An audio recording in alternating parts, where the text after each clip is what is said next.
The year was 1988. It was the music of Guns N' Roses and Whitney Houston, the music of Def Leppard, and 6 #1 songs off the Bad album by Michael Jackson, including my favorite song by him ever, The Way You Make Me Feel. And I ran for student council president of Laurier Secondary School here in London. And I won the election because nobody ran against me. It was a tough campaign. Running for student council activities director was Stu Saunders, who you just saw a few minutes ago give an amazing interview with Dr. Samantha Nutt. And Stu and I were 2 of the 4 student council executives of Laurier Secondary School going into 88-89. So the school year that spring was going to end with a spring pep rally. We are a school that always had 3 pep rallies, fall, winter, and spring, to introduce the sports seasons and the upcoming playoffs. So as part of that, you have to do the school cheer, and as part of that, you have to introduce the new student council executive, including Stu and I. We're meeting with Mr. Hodgson, our school principal. And he said, and then you'll get up and do the school cheer. And I said, about that. You see, when it comes to getting on stage, there's 2 types of people. Let's be honest. There's only 2 types of people that get on stage. The right people and the wrong people. And in 9th and 10th grade, we had the right people get on stage to lead our school cheer. And that right person, by the way, was Dr. Al Harrington, a vice principal that was respected and fun, and as soon as he talked, people listened. But over the next bit, we didn't have the right people lead the school cheer. And the school cheer would receive a from our audience. So now, Stu and I, Derek and Jen, we are student council executives. Our principal is looking at us and saying, and then you'll get up and do the school cheer. To which then I made one of my first executive decisions, and I said, about that, sir, I have a better idea. I want to ask Ozzy, because I think he'd do a way better job than myself or Stu. Ozzy. How did I first meet Ozzy? I first met him in the the fall of 1988. You can pull up the next slide. Where I arrive at my high school in the fall of '84 in math class, and he's sitting beside me. Already, senior guys are talking to Ozzy. He was going to be on his way to being a 4-time starting senior varsity quarterback of the football team. And as a shy, quiet, 6-foot, 118-pound grade 9, my #1 enemy, the wind, I already knew I was amongst grade 9 royalty here, as Ozzy was cool, funny, well-liked, and a natural athlete. 2 weeks in, Ozzy gets back a math test, and his shoulders slump. And today, as I talk about asking, approaching, initiating inclusion, initiating the invitation, sit with us, walk with us, come to our meeting, come to our activity. Oh, you can't come? Why not? If there's a barrier, how can we remove that? As I talk about initiating inclusion, it's about you having the courage to ask. And especially during these challenging times and even everyday times like that moment, reading body language can open up a great conversation.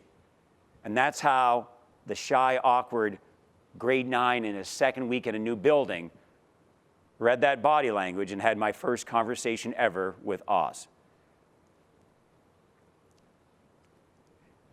Hey, Oz, if you ever need any help with that, I could help you. Oh, would you, Thibodeau? Yeah. Why don't you sit with me at lunch and go over what I did wrong? And you see, inclusion goes both ways. I'd offer to help, but in my 9th grade brain, He just invited me to sit at his table, the coolest table of grade 9 guys. PJ and Sam sit there. They would eventually be his running back and his fullback. Senior guys pop by. Those of you who have started at a new building, you know what I'm saying? One of the first questions you have is, where do I sit at lunch? And he offered a seat at his table. And that began our friendship. Initiate inclusion by invitation. Read body language. How can I help you? Turned out I could use some help as well. And we became friends. I even played football with him for 2 years. 2 years. Let me reword that. I watched him play football. I watched football games while wearing equipment for 2 years. So now going back to the spring of 1988, meeting with our principal, let's ask Ozzy to lead the school cheer. Now the key word here is ask, right? There's nothing wrong with marketing and promoting. How do we often do that in school settings? Posters, announcements, get it out on social media. Keep doing that. But what I want to challenge you, even in this time of distancing, talk to people. I love sending the following text after somebody texts me. Hey, can I call you? I'm missing that. Hey, can I call you? My buddy Chad from British Columbia. Hey, can I call you? My buddy Riley out of the Brockville area. Hey, Riley, I know you're watching. Hey, can I call you? So I'm not just going to put up a poster. Everybody wants to help out with the pep rally, sign up here. I don't want to put on an announcement. Hey, everybody wants to help out with the assembly. Come to a meeting in room 118 at... I'm going to approach him. The key to being approachable? Approach others. So later that day, I approach Ozzy. Hey, Oz, we got the pep rally coming up on Friday. Yep. I was wondering if you would lead the school cheer. To which his reaction was, me? Why me? Because if you do it, everybody will do it. Oz, you think so? I know so. Coolest guy in the school. Walks with confidence. At that point, 3 years starting varsity quarterback. Only 2 games lost in 3 years. Girlfriend. Going to the All-Ontario Finals for 100 meter. But what's his first reaction to being asked to do something new? Do you think people will do it? So let's talk about the barriers to inclusion. The first barrier, your confidence. You having confidence enough in your ability and what you're trying to promote, whether a student just interacted with, a cause that you really believe in it and you want to pull more people in your community, in your school together, you having the courage to approach others. That's the first barrier. It's you. Now, what's the second barrier? The courage of others. You just cannot assume, even though they ooze confidence. I was asking Ozzy to do something new. And no matter what social media post you have or how great your poster looks, there's nothing more effective than you. To look at a friend, to look at a classmate, to look at a member of whatever community you are and say to them, we need you. You'd be great. How can I help you? You can help us because you can do. And that's what I said to Oz, looking him straight in the eye. Oh, come on, Oz. You always get the loudest cheers in the pep rally. When you talk, everybody listen. You move the 12th grade football guys, you move the 9th grade music girls, and everybody in between. People pay attention to you, man. You'd be great. Right? That's way better than social media, right? Right there. But then he threw a barrier at me I didn't expect. I don't know, man. I'm already in the pep rally. So are you. I'm part of the track and field team. You know how they introduce all the sports teams? And I don't want to lead the cheer wearing my shorty short track and field shorts. Now, by the way, I know I've shared a lot of photos from the 88. I decided to refrain from showing you a picture of me in shorty short 88 shorts, okay? I promise, just that will translate poorly through the world. That's a lot of white leg, okay? So I will not share that. And I'm looking at him and I'm thinking, he's right. There's a barrier I never thought of. See, one of the advantages of talking to people about upcoming activities encouraging them with, I'd love to see you there, we need your help, and how can you be a part of this, is that they bring up barriers you would have never thought of in your meeting. You know, I invited a niece of mine to be a part of a conference 2 years ago. She was 16. She was new to Canada. Her barrier? I cannot submit the entrance essay in English. So we shared that with a conference coordinator, and they said, what language can she share it in? I said, French. They said, no problem, we'll just have one of our French members of our team read it. Barrier removed, right? In Ozzy's case, I'm already in the pep rally, I'm part of the track and field team. I don't want to lead the cheer while wearing my track and field outfit. Let's remove that barrier. I said, that's a great point. How about this, Oz? Because I don't want to be introduced to the new student council president standing alongside Stu, Jen, and Derek wearing about half the clothing they are. How about this? Why don't we put track and field first, then soccer and tennis, student council second last. So by this time, you and I will have time to change. You can be last. In fact, won't we agree we both wear football jerseys in our normal barrier removed? He went from to, okay. Yeah, that sounds, yeah. Initiate inclusion by invitation. Approach others. First step, work on your own confidence. I hope this conference is a part of that. Working on your confidence. What you believe in and who you are is good enough. Secondly, your encouragement helps other people with their confidence. And third, by getting to know them, you might discover barriers you never expected. Pep rally goes as planned. Me and Oz get changed. We come back after being introduced as part of the track and field team. Now we're wearing normal clothes. Student council executive gets introduced. Derek, Jen, Stu, Andy. The microphone is handed to me. I talk about how great next year is going to be. Okay, everybody, let's stand up and do the school cheer. The reaction was sort of, after 2 years of not getting a reaction. I got the exact opposite with this statement. Ozzy, come on down and lead it. Exact opposite. Crowd goes straight. Oh, I remember it like it was yesterday because I've been talking about it since 1989. Oz takes the microphone from me, and within 10 seconds was better than me. It's his first 10 seconds. He didn't say anything.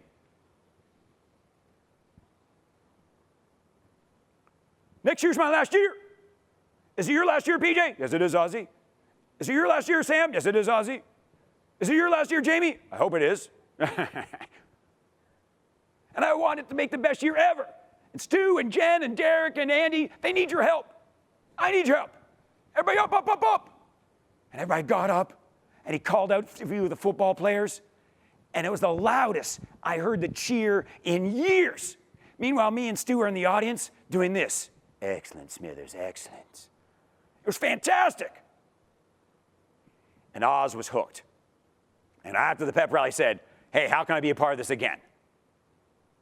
You give people an opportunity to shine, get them involved, and they start coming to you for ideas. He led the school cheer at every pep rally. We actually came up with a new tradition. Why don't we have somebody with a lot of clout, you want to show that image, dress up as Santa, and we can charge money, and we can show, if we can show that image, no?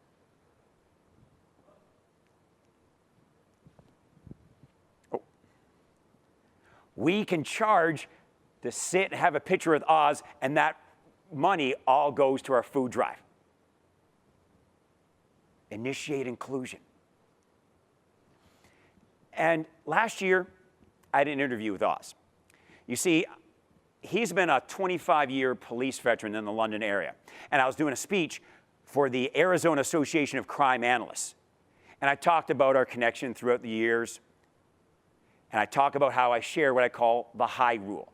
One way to put approachable into action is just make a commitment. I'm going to say hi. I'm going to say hi to people because that initiates that inclusion and that conversation. And he told me this is how he approaches it. You see, last year, Ozzy actually went viral in the Greater London area because footage was caught of him stopping and helping a senior citizen with her groceries on an incredibly icy day. and getting it into his car and him driving her to where she needed to go, in this case to her house. And it's all part of Ozzy's own philosophy about initiating that conversation. For him, the great initiating statement is, can I help you? Imagine the doors we can open and the people we can help if you say to somebody in your community, in your family, with the chores, in your school, as things I hope get better into next school year, hey, how can I help you? And that's how Ozzy stopped and helped that woman. And that's how he walks the beat every day, he said. He said, some of my coworkers just think I'm too much, that I talk to everybody. But I love talking to people because he says it's when you walk into a business at 11 in the morning and ask how they're doing, how can I help you? And it's a good time and it's a good conversation. But then when something really goes wrong and it's 4 o'clock in the afternoon and they've had a long day, they know they can talk to me. Because when times are good, I was talking to them. So when times aren't good, they can come talk to me. When he's walking the bar circuit of London with a lot of college and university students and some people, out having a good time, he initiates that conversation. Hey, where's the party tonight? Hey, how you doing? Hey, I remember you from yesterday. Where are you off to tonight? Initiating that conversation. As he said, talk to people when they're sober, talk to people when they're making good decisions, let people know I'm here so that when things get tense at 11 o'clock at night, at 1 o'clock in the morning, they know I'm available. No wonder Ozzy was voted by his colleagues to be the vice president of the local police union. He is an example for all of us to follow of the high rule of being approachable, because by being approachable, others will approach you. And that's why I was given a very important job during my rather unique 2020. Like a lot of my colleagues in the professional speaking world, the weekend of March 15th meant cancellation after cancellation. I had 31 bookings canceled last March, and I'm suddenly looking at my wife on March 17th going, what am I going to do? I'm having a conversation with Stu, who just had a conversation with Dr. Greg Wells, saying, we're not going to be in a building to at least 2022. What am I going to do now? And that's why I took a full-time job for 9 months at Costco last year from March to December. I literally worked alongside 28 different countries, and we literally serviced a clientele that represented at least 100, not only because of the North London community, but also Fanshawe College and Western University coming to our store in the middle of a global pandemic where Costco was such cutting edge with our safety protocols. And one of them, we were one of the first companies to initiate pre-shift health screening, having people come in and answer questions that all of you are familiar with, but we were literally one of the first, and on the second week of May. And my big manager comes up to me and he says, I'm going to have you do the pre-screening because, bluntly, you talk to everybody and you already know most of the staff. And that's what we need. We need the staff to feel comfortable with you so they truthfully answer, have you traveled internationally?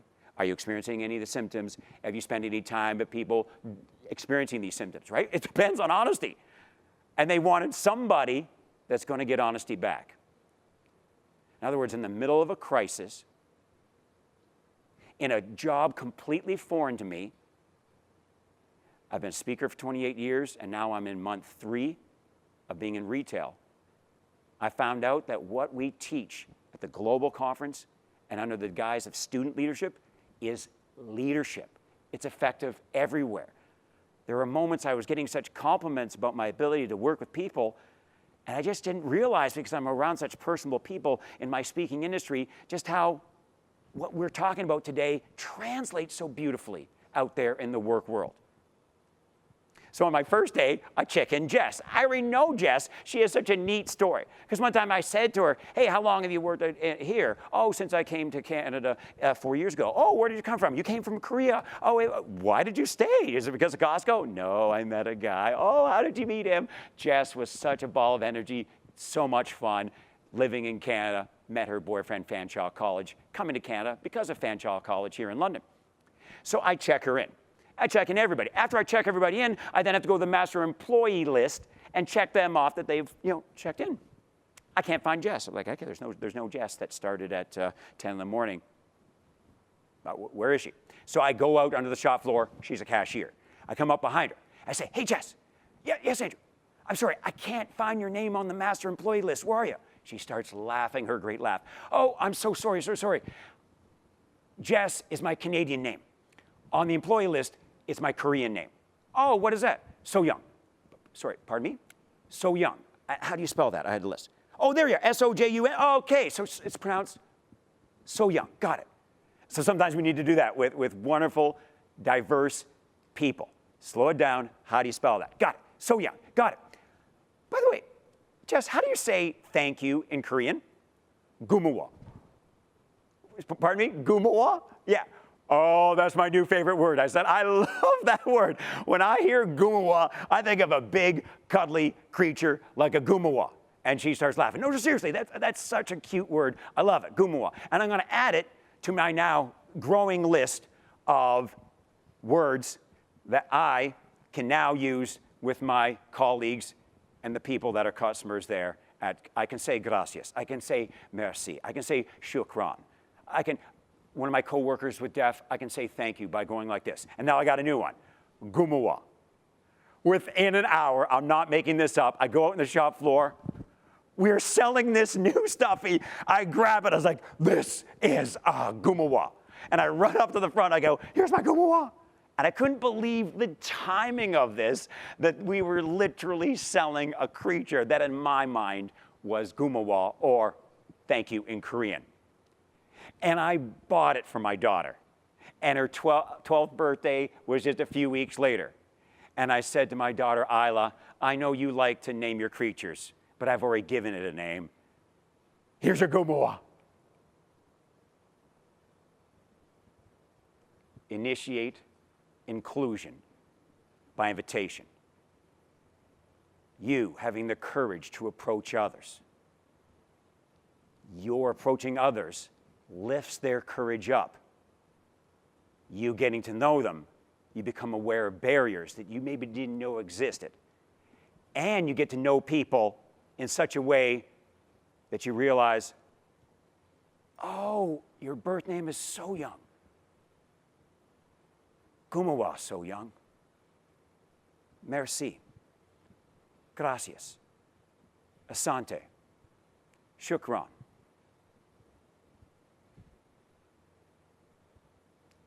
Gumawa.